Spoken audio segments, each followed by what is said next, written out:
Bonjour à tous. On approche tranquillement de la fin de cette session d'animation de forum et il est venu l'heure de vous révéler un petit secret. Ce questionnaire, que beaucoup d'entre vous auront vu passer sur les réseaux sociaux, a servi à Aurélie pour penser le lancement de son entreprise, certes, mais aussi pour notre forum. Bon, on vous a pas menti non plus, puisque les répondants au questionnaire ont tous accepté les conditions générales d'utilisation et étaient donc conscients que les données fournies pouvaient servir à autre chose. Enfin, en tout cas pour ceux qui les avaient lus. L'heure est venue de commenter ce questionnaire. Les seules réponses obligatoires étaient celles relatives à la mode, le prénom, l'adresse email, la ville et les conditions générales d'utilisation.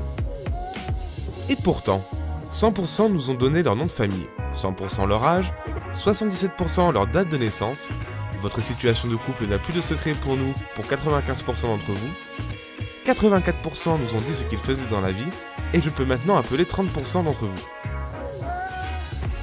On part du principe que vous connaissiez l'auteur du questionnaire, depuis 2 mois certes, mais quand même, et que vous vouliez l'aider à lancer sa marque. Vous avez donc joué le jeu en toute bienveillance, en sachant que les données à fournir n'étaient pas très sensibles. Le questionnaire a été à peu près bien renseigné. On vous a proposé un second questionnaire, ce coup-ci sur les forums. Donc là, vous vous en doutiez, c'était à visée strictement universitaire. Les réponses obligatoires étaient ici le nom et le prénom, l'âge et des questions sur l'utilisation basique du web. Et là, 100% d'entre vous nous ont répondu quant à leur sexe, 70% à la date de naissance, 60% au mail, 70% au lieu de résidence et 90% pour le dernier site consulté de l'historique. Vous nous avez fait davantage confiance ici, mais grâce à un phénomène différent. Le degré de sensibilité des informations que vous nous avez confiées dans ce second questionnaire était plus élevé, vos pratiques sur internet notamment. Nous vous avons volontairement placé dans des environnements différents.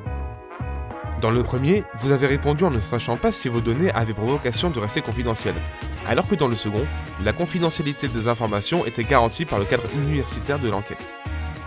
En vue de l'analyse de ces résultats et des différents échanges qui ont lieu sur le sujet dans ce forum, on remarque que si certains déclarent faire très attention aux informations qu'ils donnent et à qui ils les donnent, il se peut qu'ils agissent paradoxalement différemment quand ils sont en situation.